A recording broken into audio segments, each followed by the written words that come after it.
So we're going to get going. Okay, video's rolling. Talking for days and days and hours and hours. We're going to get going. Kathleen Rhoades is here from the Savanna Institute. She's from Michigan State. Wait, hold on. There's a lot here. There you go. Ooh. We're getting their attention step by step. Kathleen is a graduate of Michigan State, but she's still cheered on working with you at the University of Wisconsin a little bit. I mean, that's pretty nice of her. That's good. She took over with her computer. I had 2 pictures of her. One to show her as a PhD photo, you know, living proper, looking so perfect. And the other was Kathleen out in the trees and out in the woods. And that's the one I know with a hat on, jeans on, looking so comfortable and happy in all the trees. So, yeah. She came to us. Did you come from talking with Hank, or how did you talk with me first? I signed up for MNFGA membership, and I woke up the next morning to an email from Dennis Straley introducing himself and asking to learn more about me. There you go. Okay, I forget so much. Okay, well, I'm glad you learned more about us and came here, so Yep. Thank you very much.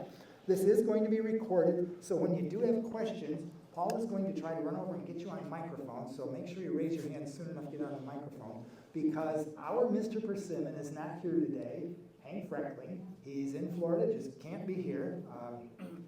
He just can't. So he loves persimmons. He does. More than you, maybe? Yeah. I Oh, think yeah. so. Yeah, he does. Hank. I learned about persimmons by coming to this meeting in the fall and seeing the spread that he and Nee put together, his wife, of persimmons. Just absolutely picture perfect, so tasty. Oh my goodness. So that's how I learned. And that's how we got Kathleen introduced to working with Hank. And she's been to his place once or twice. A few times, yeah. So it's a good thing. I very much love persimmons. I hadn't heard of them before this group, but I still swear they're a carefree tree. You plant them, let them grow, harvest the fruit. So it is, a little more to it than that, but really not much. They're an amazing thing. I'm not stealing your thunder, am I? No. Oh, good. Yeah. See, she's smart. I'm way out. So she's going to tell you lots of things. But I did request that she keep it more, at my level, Yes. not at the PhD level. Yes. Yeah, okay, Yep. good, thank you. And as home growers, because we're not out there planting 10,000 trees No. like maybe Savanna Institute wants to. Good. PJ, you got a comment? Can we bring the lights down for the presentation so we can see them? Oh, here, you want that? Yeah. Try your mask too. No, over there. Is that good enough? I don't want y'all to go to sleep. Okay, good. There, I rambled on enough. Thank you very much for being here. Kathleen Rhoades. Thank you so much. So that was a wonderful introduction from Dennis. I am going to be talking about persimmons because that's what I spend most of my day thinking about is persimmons. But what this ultimately turned into is a talk about plant breeding and how that works and how people go about that and how it's kind of evolved in the last few decades with the advent of DNA sequencing and all that.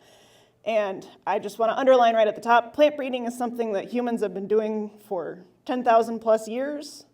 It's something you all can absolutely do in your own backyards and your own home orchards. And if you have any additional questions about principles of plant breeding, about how to go about it in your own home operation, I am absolutely happy to talk about that, as much as I'm happy to talk about persimmons.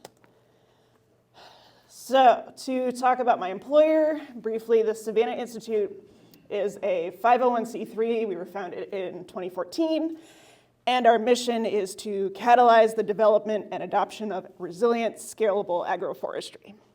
And how we envision this is multifunctional agriculture in the Midwestern US based on agroforestry systems to foster ecological resilience, climate stability, economic prosperity, and vibrant rural communities. And so you can see this map here. It's kind of hard to differentiate the colors, but this is showing where our offices are, where our demonstration farms are, and mostly where a lot of our partner farms are.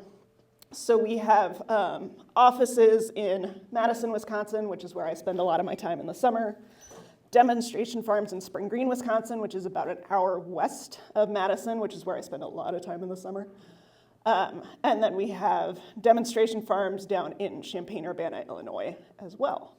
And because there's only one star in Michigan, I of course had to make sure I knew because one of you was going to ask. Our partner in Michigan is the West Michigan Agroforestry Partnership. So we've been doing more work with them. I myself have been pushing for more for the Savanna Institute to do more work in Michigan because it's such a good place to grow fruit crops, because we're already doing that. So why agroforestry? My graduate work was in an orcharding background, so I just kind of came in like, well, what is agroforestry anyway? Agroforestry is the 5 agroforestry practices as defined by the USDA right now are silvopasture, which is having trees in a pasture with your livestock that your livestock can forage from. Riparian buffers, which is having trees along creeks and rivers to pick up on like agricultural runoff before it gets into the water and maintain cleaner water systems that way. Alley cropping is what it sounds like. It's having rows of trees and then alleyways of row crops in between. It's a good way to diversify your income streams as a grower. Windbreaks also does what it says on the tin, planting rows of trees to make it less windy, especially here in the Midwest where it's very flat and very windy.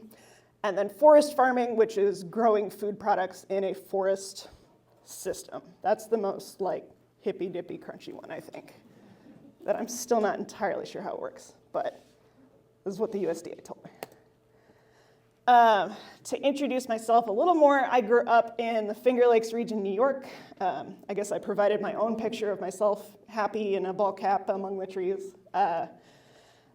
Did my bachelor's in just general biology at Cornell University. I didn't know I liked plants until my junior year, so I had to catch up on a bunch of plant classes before I graduated.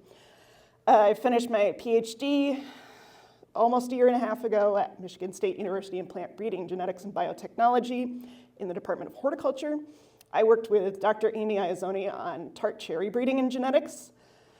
And through my work on tart cherries, I got to be very skilled at working with long breeding cycles and really weird genomes, which we do not have time to get into today with tart cherries, but I will happily talk about that for hours, just as I will happily talk about persimmons for hours. And then at the end of 2023, I started with the Savanna Institute tree crop improvement team, and the reason I'm here today is because I run the American Persimmon breeding program, and I also run the black locust breeding program. But black locusts don't have fruit, so they're not as fun to talk about. I am certainly not the only person in the tree crop improvement program at Savanna Institute. We have a really wonderful team of people, and we work on 6 crops altogether. Eliza Greenman is our germplasm manager, and she also manages mulberries. She loves mulberries a whole lot. She has a license plate that says mulberries. Scott Brainerd is our chestnut and hazelnut breeder. Lily Hislop started around the same time as me. She is our blackcurrant and American elderberry breeder. She's doing some really interesting stuff there. Adam D'Angelo is our wonderful breeding operations manager who keeps us PhDs kind of on the right track and helps. He's very good at anticipating a lot of our needs before we realize we have them. And then we have 2 great technicians, Malachi and Lauren. And then this is like just breaking news. We do have a new cropping system scientist starting in the next couple months who will be someone who's, while I'm focusing on the genetics, that person will be focusing more on the actual horticultural aspects of how these plants grow, what kind of fertilization needs, how do you manage weeds, stuff like that. So, like I said at the top, plant breeding has been done by humans for thousands and thousands of years. The most basic definition, plant breeding is the genetic improvement of plants for human benefit. And the classical definition that we use all the time in plant breeding education is the domestication of teosinte on the far left here into corn, the corn that you know and love today. And this was just done by indigenous folks in Central America over hundreds, thousands of generations, hundreds, possibly thousands of years. And what plant breeding very commonly comes down to is you want maximum yield, you want more food, You want minimal required labor to harvest. So with teosinte going into maize, you have a much bigger ear of corn, more grain, more calories. But you also, over time, humans selected out these multi-tillering because it's a lot easier to deal with a field of single stalks of corn than it is to deal with these bushy teosinte plants. You want plants that are resistant to pests and diseases during and after harvest. It's not something we can always guarantee, but there are a lot of genetics that play a factor in a plant's ability to resist disease. Obviously, you want food that is nutritious and flavorful. Especially, nobody appreciates flavorful food like the nut and fruit growers crowd. You guys are a lot of fun to talk to about these things. And above all, like once we have all of those positive aspects together, we want a plant that can perform consistently well in a given set of conditions so that we can predict that it will perform pretty well next year and the year after that and the year after that. So persimmon, this is our fancy graphic that our communications team made. Persimmons are pretty darn hardy. We've definitely, at our demonstration farms, attempted to kill them in a number of ways, and they've survived most of them. I will highlight drainage, somewhat poorly drained to somewhat excessively drained soils. They don't care, just put them in wherever. I had a bunch of persimmons this summer where the field they were in was under an inch of water for like 6 weeks, and I thought they were all gonna die. And they were so happy. And I was like, what are you guys doing? What's going on? Obviously, they like full sun. Zones 4 through 10. Zone 4 is a little bit of a stretch, but what we're doing at Savanna Institute is trying to make Zone 4 people a little more confident in their ability to grow persimmons. Years to partial full bearing, what this graphic is showing is years from when you buy a seedling from Forest Keeling or Stark Brothers or something like that. From seed to full bearing is 7 to 9-ish years, which is slow even for tree fruit. But overall, like Dennis said, they're kind of a set it and forget it fruit tree. They're pretty hardy, and in some of our research farm contexts have almost become a weed issue in a couple areas. So persimmons in the USA. I'm from the Northeast. I didn't really have any familiarity with persimmons before I got this job. But one of the really cool things about having this job is that now when I talk to people who are from Missouri or who are from Southern Indiana or who are from the Carolinas, they say, oh, I know persimmons. I used to go every fall with my grandparents and we would go gather persimmons and make persimmon pudding. I love persimmons. And so that's been really cool. So there is a persimmon culture already in the United States, primarily in the lower Midwest and the Southeast. There's the famous Mitchell Persimmon Festival in Mitchell, Indiana, where they crown a new champion persimmon pudding every year. And then on the flip side, there's also Asian persimmon, which is a close cousin to American persimmon. And there's some Asian persimmons grown in the US, but they're really not cold hardy at all. But if you go into an Asian market, like the one on Grand River just off campus, you'll quite often find dried Asian persimmons. There's these little mochi snacks that I find once in a while that are really good, that are persimmon flavored, and then frozen persimmon. So even though it's a different species, it's a slightly different fruit, there is like another aspect of American persimmon culture coming in from Asian migrant communities. So this is a map that I showed my husband Sam last night and was like, it's not a good map. So the native range, as you can see here, across the lower Midwest and the southeastern US, persimmon is in the ebony family, so it's a really good hardwood tree. Apparently the heartwood will turn black like ebony does, but only somewhere around the 100th year, so I have not witnessed this personally. The trees are dioecious, so each tree has only female flowers or only male flowers, except when they don't. That's kind of the bane of my existence right now, is trying to figure out what rules they do and do not follow, and they mostly don't follow the rules. And we have two sort of, not officially subspecies, but I'm going to call them subspecies of American chromosome, or American persimmon. There are what you'll hear termed the 90 chromosome persimmons, which are hexaploid, which means they have 6 copies of their genome. You, me, dogs, cats have 2 copies of our genome. But this is a very common phenomenon in plants where they have a bunch of extra genome copies because they're hoarding or something. It's a very, very common thing in plants. So we have the hexaploid 90 chromosome American persimmon. We believe that is more commonly distributed in more northern regions. We're pretty sure most of the grafted cultivars that you see of American persimmon are 90 chromosome, but we are in the process of figuring this out right now. And then further south, you'll see the 60 chromosome subspecies of American persimmon, which is a tetraploid. It has 4 copies of its genome. Also, kind of a pain for me to deal with as a breeder, not as much of a pain as the hexaploid, but this is what I get paid for. And so this is roughly a range map. You'll see it's not perfect. The orange question marks are my addition. Because obviously there are wild persimmons in Indiana, there are wild persimmons in Illinois, and you know, plant species don't tend to respect state boundaries as a rule. And it also seems just unlikely to me, as someone who knows how much plants don't like to follow rules, that an entire state would only be one subspecies.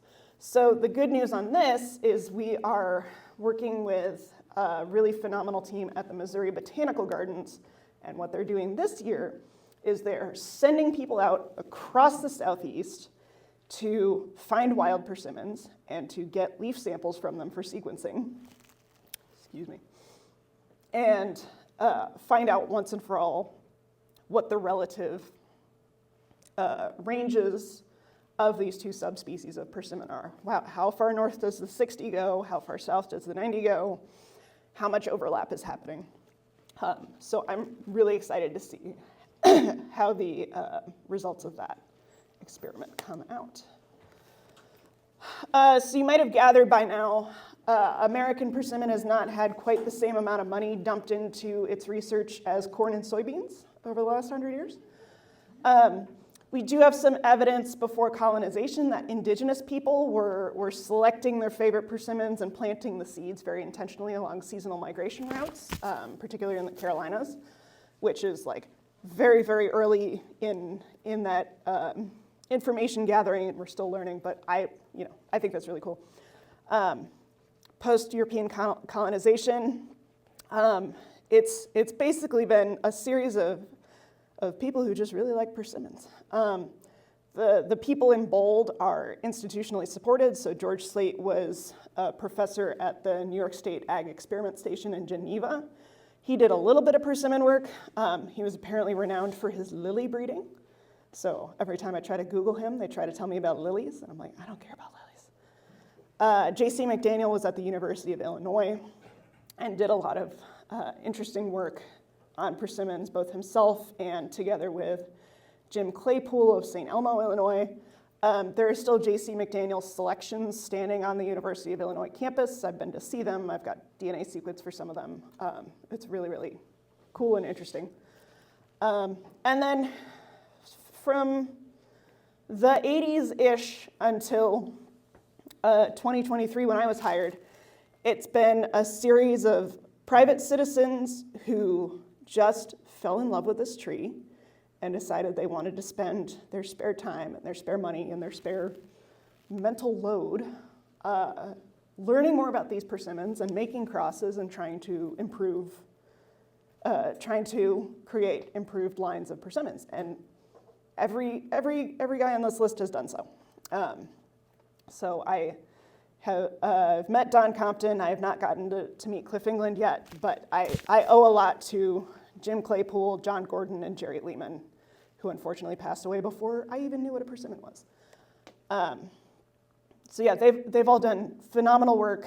You're going to see their names pop up again and again when you're talking about American persimmons. And then there's just like me, very much standing on the shoulders of giants, and trying to take this crop forward and make it more popular and get more people to appreciate it. So what are our breeding goals?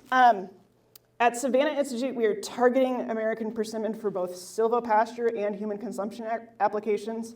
Persimmon has been historically used in silvopasture systems, and all that means is Southerners like to plant persimmon trees in their hog pasture because the hogs really like the persimmons. Persimmons are very nutritionally dense. They're good tasting fruit. They tend to fall onto the ground when they're ripe. The trees tend to yield a lot.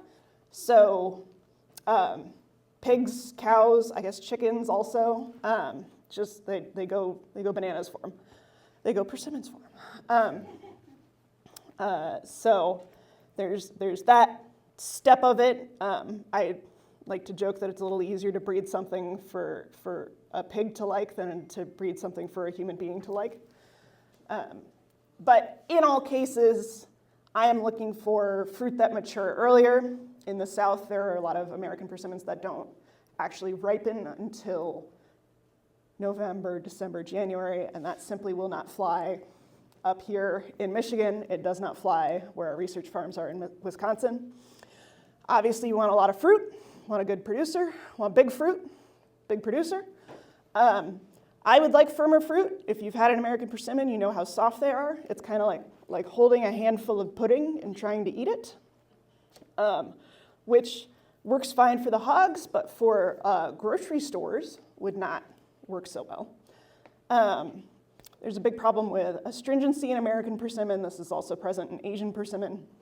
I will confess, I didn't take the astringency threat seriously last year in my first field season, because I thought, I like a glass of dry wine. Like, how bad can it be?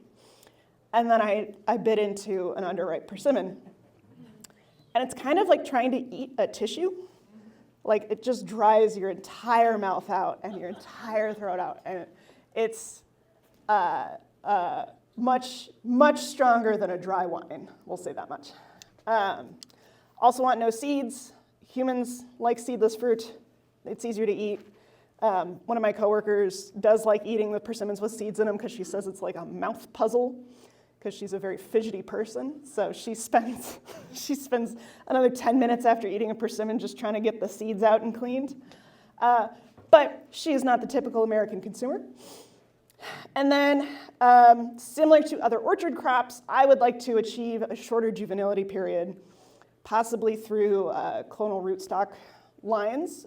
So what we have in apples, what we have in cherries, what we have in a lot of other tree fruit is these rootstocks that will induce fruiting in the tree at year 3 instead of year 5 in apple, for example. And I would love a year 3 fruiting. I don't expect a change that drastic, but I would love to be able to sell you a persimmon tree that bears fruit at year 5 as opposed to year 7, 8, or 9. Any questions on that so far? It's very quiet. Okay. All right. We have some very straightforward challenges to achieving these breeding goals. They're hexaploid, 90 chromosomes, too many chromosomes. Plant breeders, we still like our little Punnett squares, like you did in 4th grade biology class. This is what a Punnett square looks like for a hexaploid. And that is too much Punnett square. It's too much to deal with. So it's just, logistically, it is just more difficult to get the genes you want into a tree when there are so many genes in the genome, essentially. Like I've already said, the trees take a long time to mature. So that means my breeding cycles are pretty long because I have to plant out these seedlings and then I have to wait for the trees to bear fruit that I can evaluate. And then my biggest pet peeve in persimmon world is historical data. So I'm coming from cherries, and cherries, apples, peaches, for a given cultivar, you can find decades, if not centuries, of precise scientific data as to when that tree blooms, what is the average size of the fruit, what is the average color of the fruit, what's the sugar content of the fruit. You could find all of these nice solid numbers. And I have here a screenshot that I took from an old NNGA meeting minutes where someone is asking George Slate, what's the quality of early golden? And all he offers is, it's pretty good. I can't make breeding decisions off that. What we have here, this is a screenshot from a big old spreadsheet where a bunch of Indiana Nut Growers Association volunteers were evaluating this was Jim Claypool's orchard. And you see there's this column for when does the fruit ripen, early, medium, or late. At no point in this document do they define what early means, what medium means, or what late means. And then you come upon entries like A14 where it says it is early, medium, and late. So I don't know what to do with that. So I knew pretty quickly it was time to start taking some solid quantitative data. And we do have a lot of tools in our toolkit here. This is 3 American persimmons of varying size, and then this is an Asian persimmon. That big fruit size is a signature of domestication. Usually when humans have been selecting a plant for a long time, the fruit gets bigger. So Asian persimmon, Diospyros khaki, like I said, it's a cousin. It's domesticated. There are breeding programs in Europe and in Asia. There are new scientific papers about Asian persimmon coming out weekly. I've had the good fortune to be able to talk to a Japanese persimmon breeder and a Spanish persimmon breeder and just kind of get like some Cliff's Notes and get some like, here's what to watch out for, here's what you may struggle with from Asian persimmon as I dive into American persimmon. Yes? There are wild khaki persimmons in Japan that are just as small as that tiny American one on the left. He said there are wild khaki persimmons in Japan that are just as tiny as that tiny American persimmon on the left. Yes, this is something this is something I talked about a lot in my cherry work, is like wild sweet cherries are little teeny tiny sweet cherries. Domesticated sweet cherries are the big ones you buy at the grocery store. So yeah, it's like a very common signature of human selection. The thing you eat gets bigger. It tends to not be controlled by a huge number of genes. It tends to be pretty easy to just build up over generations, make fruit big. And they did it. They did a good job. Let's see. Another tool we have is fabulous partner farms who will let me evaluate their mature persimmon trees and get quantitative data of fruit. We do have a huge collection of cultivars and diverse material already at the Savanna Institute research farms, which I'll talk about in a little bit. But none of these trees are old enough to fruit yet. They will probably start fruiting in 2027 at the earliest. But they're not paying me to just sit around and watch trees and wait for them to bear fruit. So I gotta find other stuff to do. We have a brand new reference genome. You're aware of like the Human Genome Project. A reference genome is a really big, important first step to being able to study the genetics of an organism, a species. And we've been working with some wonderful, talented scientists at the Hudson Alpha Research Institute down in Huntsville, Alabama, on the research genome. We also, Savanna Institute's got money right now. Money for sequencing, money for trees, money for managing trees, money to pay me and give me health insurance so that I can think about trees all day. Like, it would be dishonest of me to claim that funding is not a tool in our toolkit for running a breeding program, because it very much is. We are on our way to developing sex markers for persimmon, again with some very talented scientists down at the Hudson Alpha Research Institute. The application of this is we'll be able to take a first-year seedling, just take a leaf punch, run that through a DNA test, and say, this tree is going to be male. We don't want to invest a lot of time and space into it, versus this tree is going to be female. We do want to plant this out. This will be bearing fruit. We do want to invest the next few years of fertilizer and water and mowing and all of the expensive aspects of keeping an orchard. And then this is the fun part for me, I guess, is computers are a lot better at handling hexaploids and tetraploids than they were even 10 years ago. There's been some really wonderful software packages coming out from scientists all over the world. And so whereas 10, 15, 20 years ago, the computers were very overwhelmed by all the chromosomes, now the computers are not quite as overwhelmed by all the chromosomes, which makes my job a lot easier. So to talk a little bit more about DNA sequencing, nobody has sequenced American persimmon before 2023 when the reference genome was sequenced, or at least if they did, nobody published it and made it public, so it doesn't count if I can't find it. Our objectives with DNA sequencing, first of all, we've sequenced a bunch of just established grafted cultivars of American persimmon. And with that, we want to verify identity, verify pedigrees. You know, Jim Claypool's notes say that this is a progeny of early golden and Garrettson. Can we verify that? We also want to be able to verify the parentage of our seedlings. I don't want to release a cultivar into the world and not be able to tell you what its pedigree is. We can also, with DNA sequencing, identify where important genes are located for things like fruit size, maturity timing, bloom timing, things like that.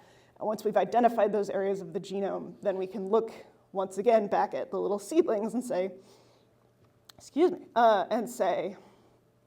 you have a gene for teeny tiny fruit. We probably don't want you. We're going to take your brother, or your sister rather, who has the gene for bigger fruit. We can also, that's part of developing genomic selection models, so we can determine in the first year what seedlings look most promising, where we want to put most of our time and energy and resources into. I'm also hoping to identify a lot of shared genes with Asian persimmon, because that would mean I could work together with Asian persimmon breeders and research teams internationally, and we could solve problems in 2 species at once rather than just having to work independently in 1 species. I think I told Sam last night, I think of Asian persimmon studies as like I'm copying off their notes. So yeah, that would be nice. And then a little treat for me as a genome evolution nerd is I'm really interested in looking into the genome evolution of persimmon. What are the ancestral species that made this happen? How long has it been a hexaploid? What's gone on historically with this, with American persimmon and also with other species in the same genus? Because there's Diosporos persimmon species all over the world. And just from a pure science standpoint, it's very interesting to get to know how those all came about.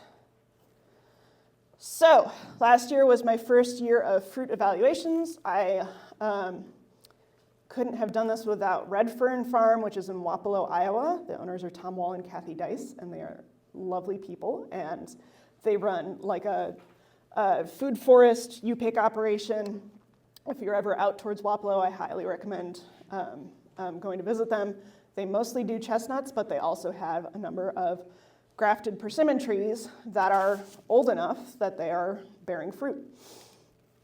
So I went out there a bunch of times last summer. I'm going to start going back out there a bunch of times in the next few weeks to just gather quantitative hard data on these grafted cultivars so that when I begin evaluating my new seedlings, I have a point of reference to compare them to. So I can tell you when I release a cultivar, hey, this fruit is approximately 50% bigger than Morris Burton, but it matures a little bit earlier. Something like that. So that when I'm talking to you, the people who might be investing in these trees, I can give you an idea of what to expect. I'm also working on developing more efficient methods for evaluating any fruit. In grad school, I measured every cherry by hand, and it was terrible. So I'm fortunate we have a computer image analyst on staff who's wonderful. And so we're working on techniques like what I've sort of got going here, which is take a picture of however many persimmons this is, 11, take a picture of 11 fruit, and have the software tell me the average diameter of those fruit, rather than having to individually measure every single fruit diameter. And so I do have this 1 year of data. I'm not making any conclusions based on 1 year of data, because performance in one environment in 1 year is not a guarantee of performance in all environments in all years. Stuff that performs very well in Wapello, Iowa in 2024, I can't make any guarantees about how that same persimmon cultivar would perform in Lansing in 2027. This is, we gotta get more data. So that's why this takes 20 years. So in 2022, Savanna Institute planted out about 75,000 persimmon seedlings. We know the seed parent for each of them. We do not know the pollen parent. We planted them out at our Spring Green Research Campus in a cold hardiness trial, which worked pretty well because Spring Green regularly gets colder than the capital of Mongolia, which we like to compare it to when we're talking about the temperature readings. About 50 to 55,000 of those survived 3 winters now, and those seedlings are getting dug this spring. I went through a few weeks ago and I selected the seedlings that looked happiest and most vigorous and like they were doing pretty well a few weeks ago, and those 5,000 are going to get planted out at orchard spacing later this spring. So those 5,000 will probably start fruiting in, that's my 2027 hopefully number. 2028, 2029 is when the really big loads of fruit are going to come in. About half of, fortunately only half of them are going to be, well, we'll see. Fortunately only about half of them should be female. So I only have to evaluate for 2,500 trees, not 5,000. And so evaluating fruit quality every single year, bringing somewhere between 1 and 300 fruit-bearing female trees into the next round of selection to take a closer look at them, and getting 3 to 5 years of fruiting data for these trees before moving them along, because I want to be confident when I move them to the next round of selection, when I choose to put more time and more money and more investment in them, I want to be pretty sure that they're going to perform well. And so starting somewhere around here, year 10, we'll get down to a few what we call elite selections, and that's when we'll move into multi-location trials. So I want to see how these trees perform in Michigan. I want to see how they perform in Wisconsin. I want to see how they perform in a slightly different part of Wisconsin. I want to see how they perform in Illinois.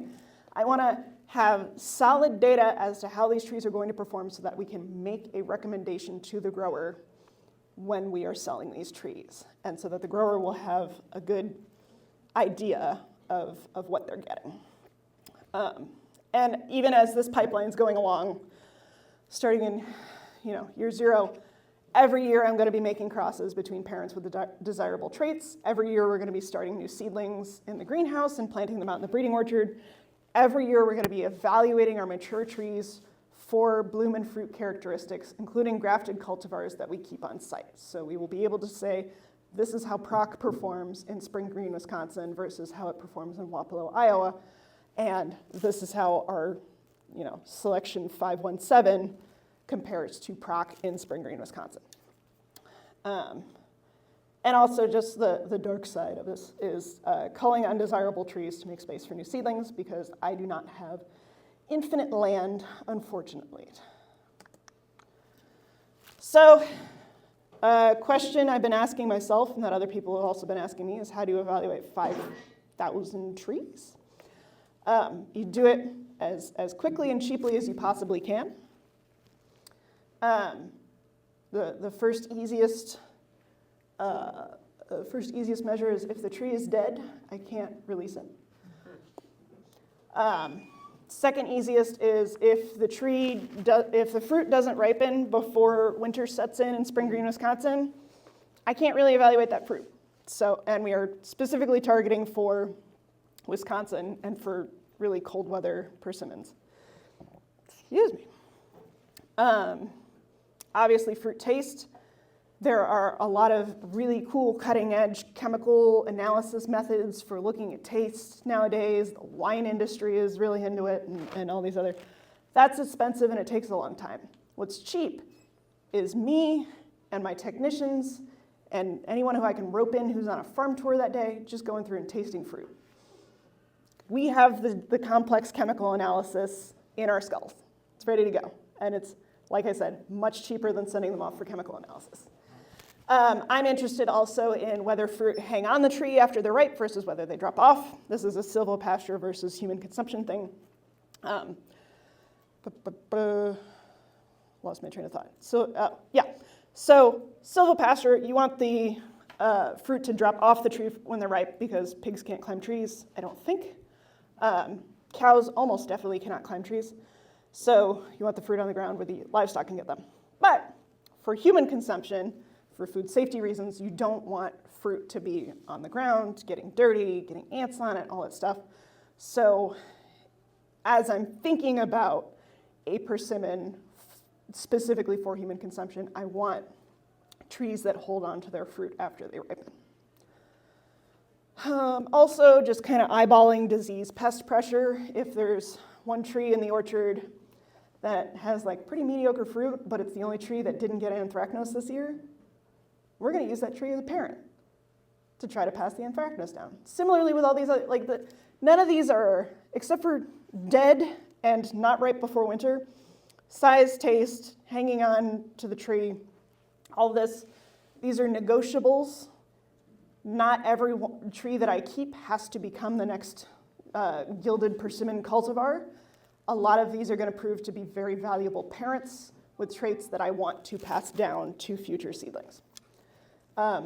Eventually, as we get more quantitative data of traits and do more DNA sequencing, as I've alluded to, we hope to move to genomic selection models so that we can pick in the first year seedlings, we can say we feel confident we can throw out this bottom 15% and have more time, more energy, more space for what's left. 100 trees is when I start getting really anal retentive about it, I guess. At the scale of 100 trees, I want to know size, I want to know weight, I want to know color, I want to know fruit firmness. We would like firmer persimmons, so it's not like holding a handful of pudding.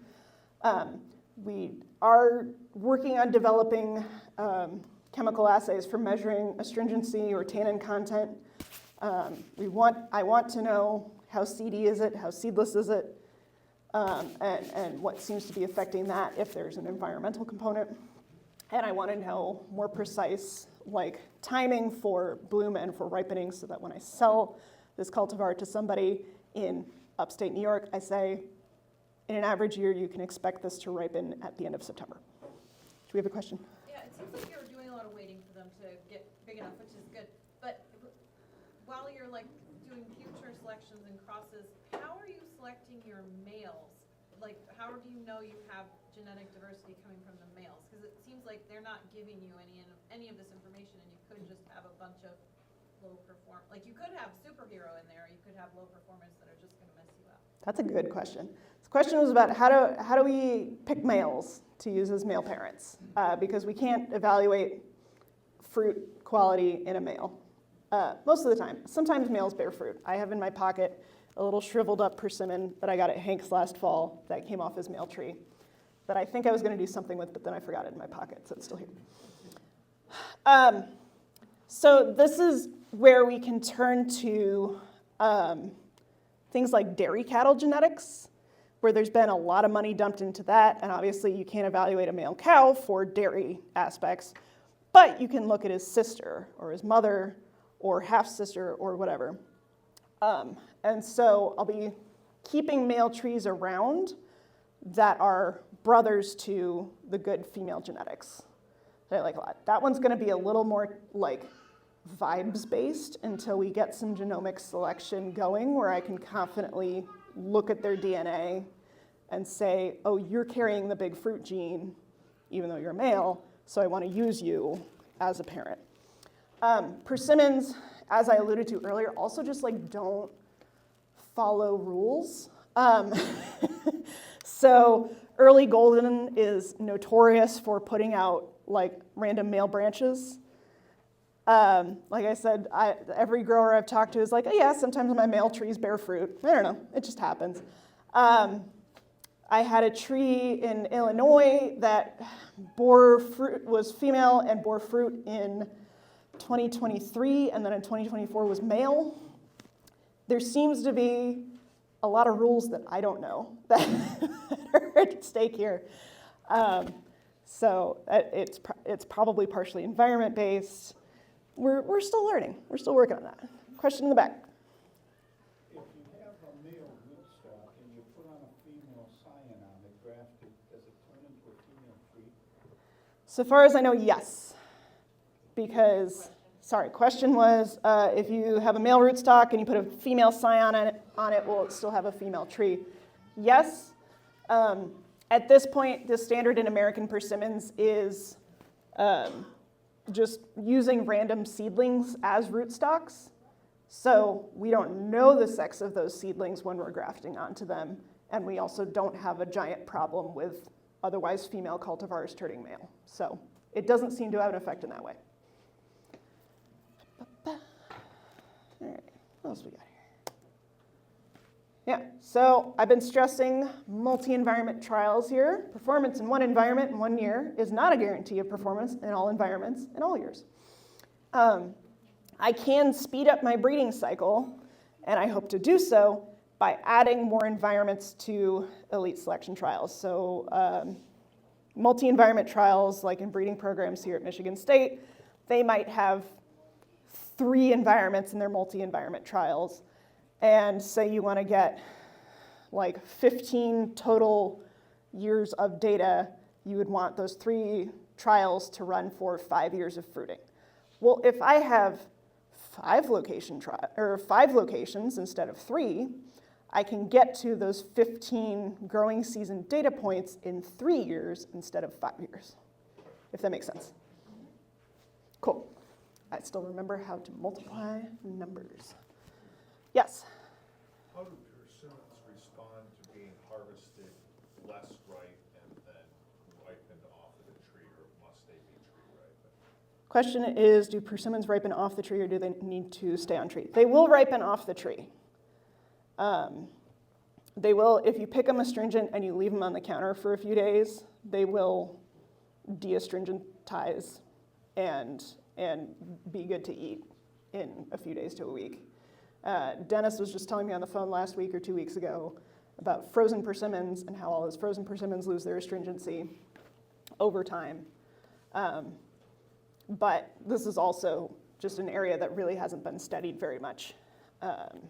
So I suspect it's like every other tree fruit where if you pick it underripe, it's not necessarily going to taste as good as the tree ripened fruit, but it may be good enough. Yes?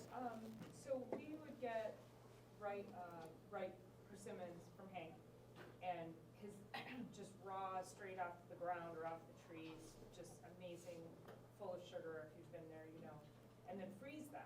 But Yep. then they were almost flavorless after they were frozen for a while. So Yeah. can you speak to that? Yeah, losing their flavor when they freeze. Yeah, there's also like, they tend to lose their flavor when they're like cooked, heated up. That's something that I'm hoping to get into in the next couple years. I'm not a chemist, but I am forced to do chemistry sometimes. Yeah, I want to learn what are the flavor components in persimmons. Why do they seem to break down or go away in response to cold? How can we preserve them in such a way that does preserve the flavor, that kind of stuff. There's a lot of very talented food scientists here and at UW and elsewhere who are... So make sure that wasn't just us. I don't think it was just you. Okay. Yeah, it seems to be a very delicate flavor in that any number of things will just kind of make it go away. But yeah, they are so flavorful when they come off the tree. And like when I bring them back to lab to measure them, the whole lab smells like persimmons and it's wonderful. And it's a disappointment that we can't have that year round. So let's see, I made my point about breeding cycles, speeding up.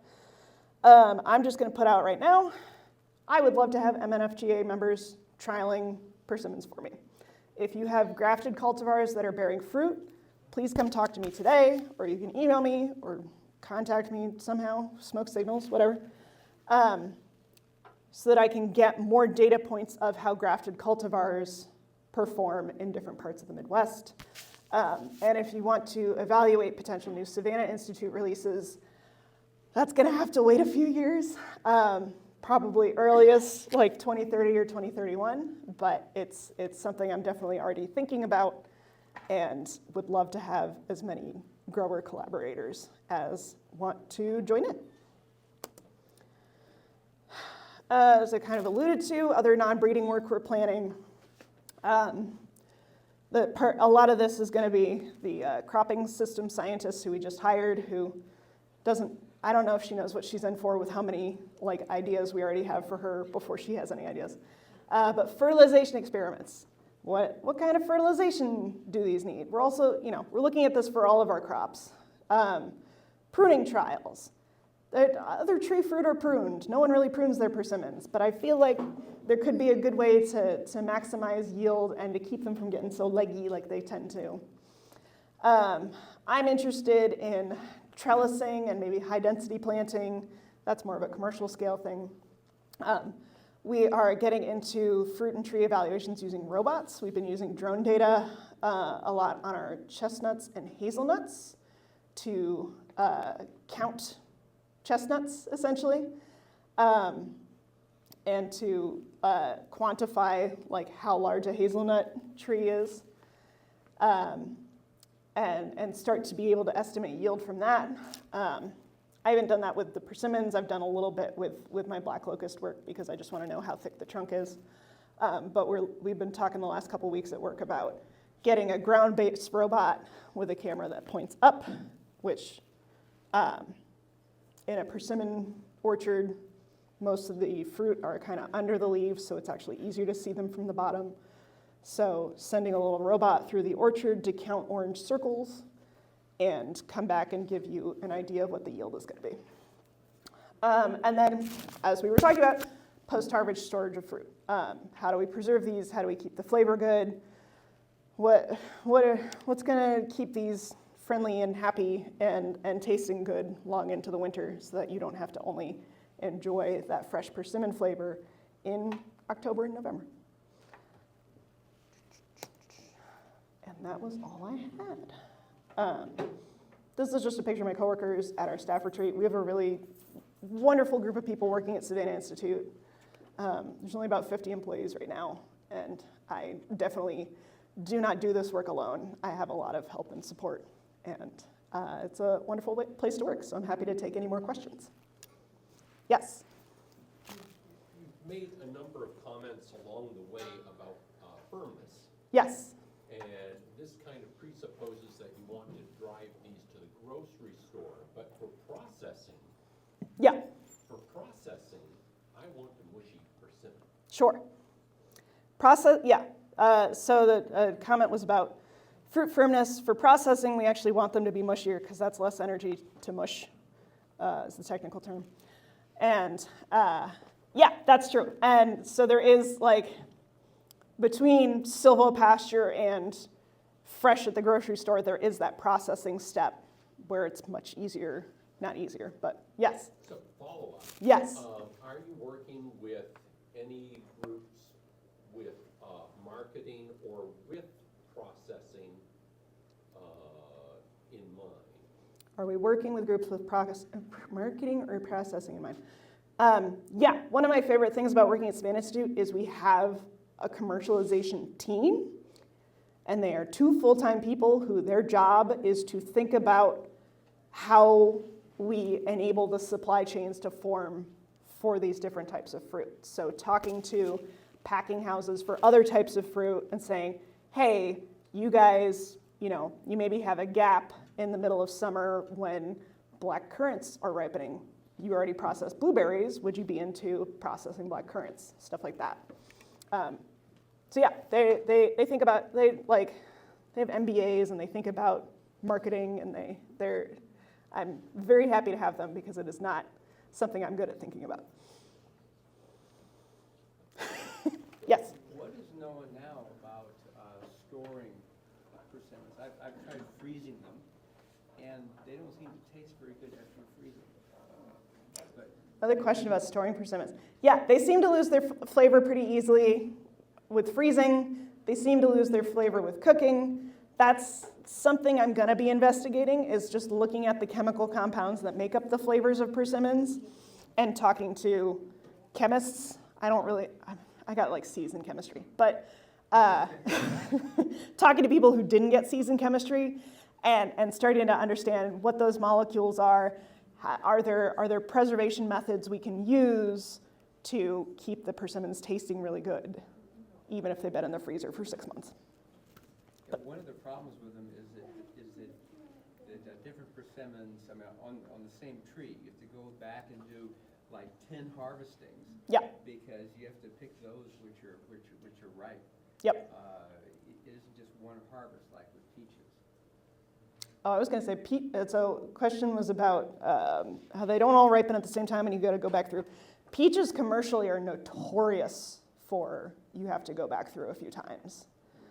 It is the bane of every fruit breeder's existence is trying to find a plant where all the fruit will just ripen at the same time and you can sweep through once. But apples don't want to do that, blueberries don't want to do that, cherries don't want to do that, peaches don't want to do that. That's like a holy grail. And if you find a persimmon tree where they all ripen at the same time, I need you to call me. And I will be at your doorstep in hours. That was kind of what I was going to ask as a follow-up was, are you using that as a metric on length of harvest? Yeah, but I guess, am I thinking about uniform ripening? I'm thinking about it, but I guess my hopes aren't very high for it. So it's something I'll measure and something I'll evaluate, but I don't, just based on how it works or rather doesn't work in all these other fruit species, I'm open to finding the Holy Grail at any point in time, but I don't expect to find it. From a commercial view, Yeah. having them all drop at once would be marvelous. From Yeah. a home grower's view, Right. it's nice to have them over a protracted period of time. Yeah. Yeah. So I think for the foreseeable future, they're probably going to be ripening over a more protracted period of time. So that's what they want to do, and God forbid I just try to speed them along. Bill? And speaking of that ripening, has there any work been done with epithon or ethyl as a ripening agent to enhance that ethylene gas?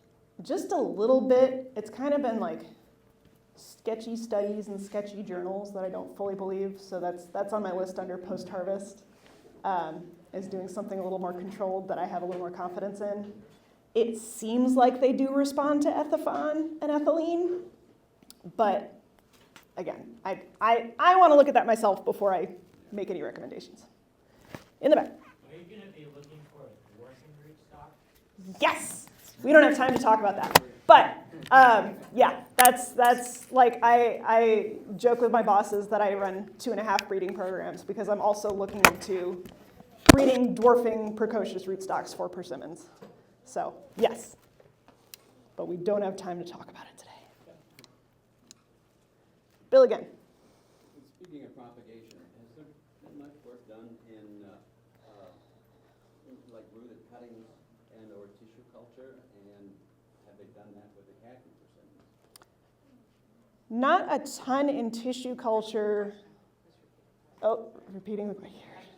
No, I appreciate that. I should remember to repeat the question. The question was about rooted cuttings, propagation, tissue culture, who's doing what, what's doing who.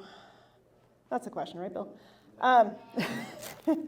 So there's been a fair amount done with rooting and propagation kind of the old-fashioned way. There seems to be, at least in American persimmon, there's a big genetic component to how well it wants to root from a cutting.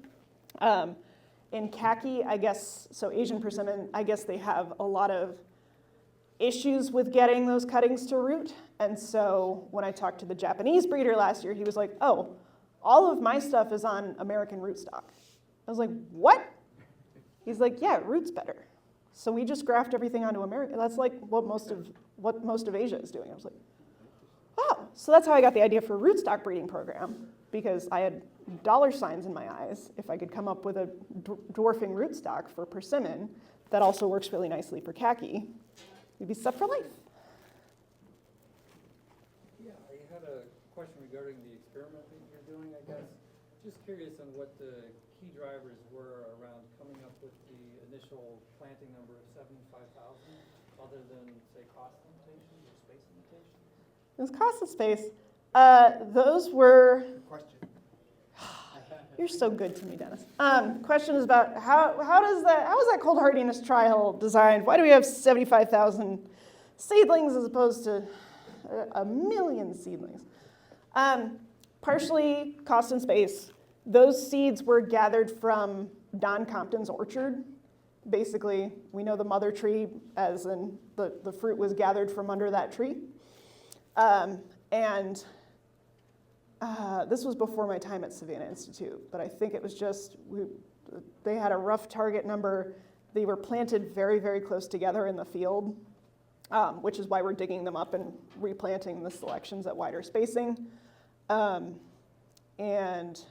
it was just about getting, I think, as many seeds as they could gather in a couple of days, and getting as many families as possible. So there's like 40 different mothers represented in that planting. And when I was selecting my 5,000 out of that, I made sure to get representatives from each family, even if some families looked kind of because I want to maintain genetic diversity in the breeding program overall. Does that answer your question? To a certain degree, yes. To a certain degree. Ooh. Way in the back. So my perspective is from a very small piece of property, not 80 acres or something like that. So I saw I know we have people in Michigan who breed persimmons, right? But in your map, you didn't show Michigan at all. Does that mean persimmon is marginal to Michigan, or what does that mean? In my map in this presentation? Yeah, I thought the original map. Oh. The native range. Native Oh, yeah. territory didn't show Michigan. Yeah. There we go. What's going on with the native range? Because it doesn't have Wisconsin either. We are very, very northern reaches of what is considered the range for wild persimmon. I can tell you pretty confidently that there are persimmons that will be happy as little clams here at least in southern Michigan. Where do we find that information? Do you have a reference? That's a good question. Where do we find that information about hardiness? Any nursery website that's selling persimmons will give you an idea of the range. And I can just say from my personal 1-year growing experience and vibes, selections that came out of the Geneva, New York program seem to be a little happier up north. So that's Proc, that's Geneva Long, Geneva Pumpkin. Hank has Geneva Pumpkin up at his place. Corp, which I don't rarely see, but I just remember it because it's a sibling of Proc, because it's spelled backwards. So yeah, that's also something I'm hoping to get a more specific idea of over the next few years. Looking at grafted cultivars is being able to say, if you are in Michigan, you want to plant one of these rather than one of those. Becky. So you have hexaploid and tetraploid. Yes. Can you tell those apart by looking at them, or is it just that they will not cross-pollinate? You can't tell them apart. But they will not cross-pollinate, I'm guessing? Well, this is another one of those things where I find myself trying to design studies based on rumors that people have told me at fruit growing meetings. So there is a thought that if a hexaploid and a tetraploid, so a 16 and 90 chromosome cross, you'll get seedless fruit. I don't know if that's an all the time or a some of the time. There's like the conventional wisdom is that most of the grafted cultivars are 90 chromosome, and we know from other polyploid plants that the more chromosomes you have, the better you tend to do in cold environments. Just having an extra bucket of genome around for spares or something. That's not scientifically accurate what I just said.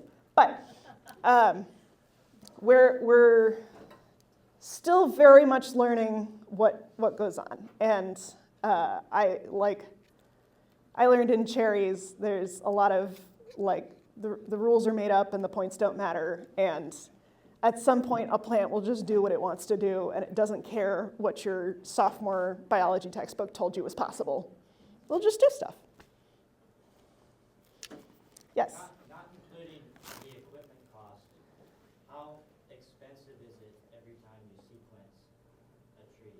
And how long does it take for you to find what you're looking for?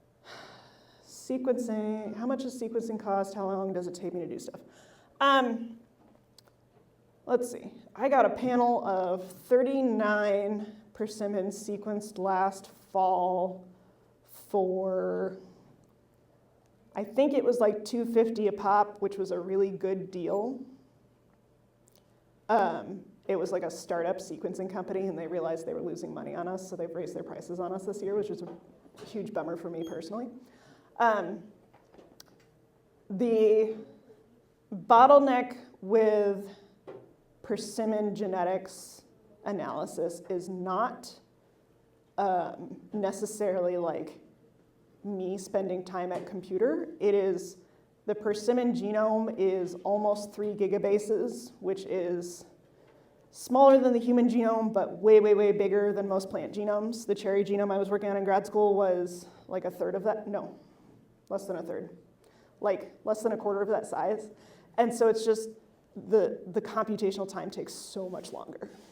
Like there's things that I could get done in a cherry genome in a couple of hours that in persimmon will take 12. So I've been spending a lot of money on Amazon Web Services servers right now. Yes? Does anybody try ever growing one in a hoop house? Like I have Nikita's gift coming.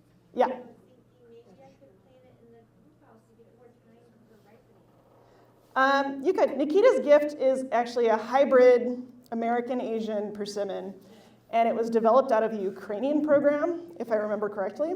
So Nikita's Gift, as the hybrids go, is pretty cold hardy, or at least has a reputation for doing so.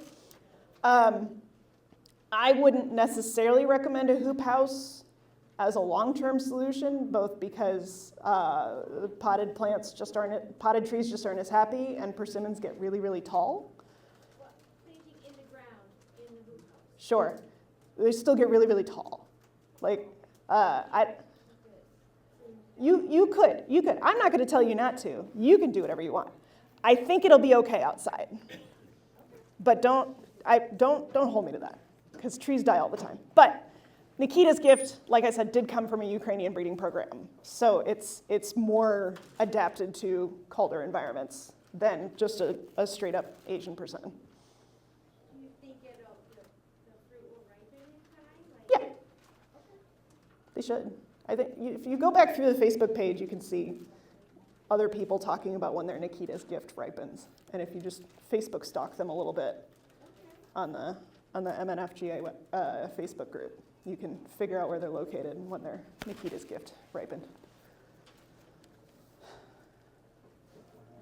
With One more. 6 sets of chromosomes, you're going to have long sequence lengths. Yes. You want to really know which variants are in single strands rather than them all being mixed up. because then you don't know what the individual genes are, you just know the average Oh, but I do. of genes. It's talking about sequencing lengths. With DNA sequencing, there's what we call short read sequencing, which gets you a little chunk of DNA at a time. And like this wonderful man whose name I don't know was saying, you can't necessarily figure out where 150 individual base pairs goes in a whole big genome. But that's why we have a reference genome. And that was done with long read sequencing, which is more expensive. Okay.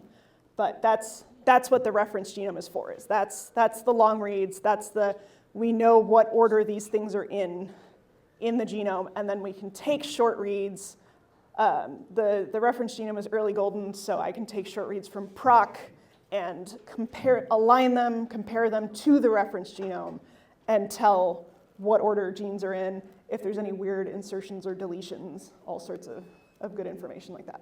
Is there any advice about pruning? Advice about pruning. I don't know yet.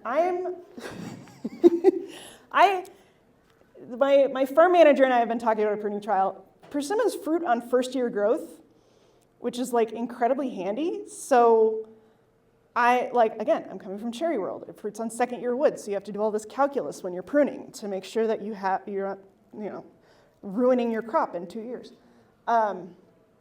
So I don't have any specific advice, but I feel like you have a little more room to play around because first year growth will bear fruit. And after that, they just if you go out to Claypool's orchard, which hasn't been pruned in a decade, they're leggy. They're very long branches, and most of it is just wood with no leaves on it until you get to the new growth. So, play around. Let me know. Keep me posted. Yes? Is there any problem with grafting the 60 chromosome persimmons onto the 90 chromosome persimmons? Is there a problem grafting 60 chromosome on a 90 chromosome? Not that I'm aware of, and there shouldn't be, because they are the same species. And you see this really commonly with apples, where they'll have like a triploid rootstock and a diploid scion, and they work just fine. Shouldn't be an issue. Yes.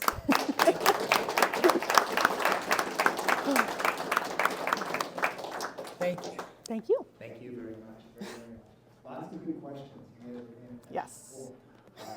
Lots of them over my head. Still, I'm understanding some of it, so that's good.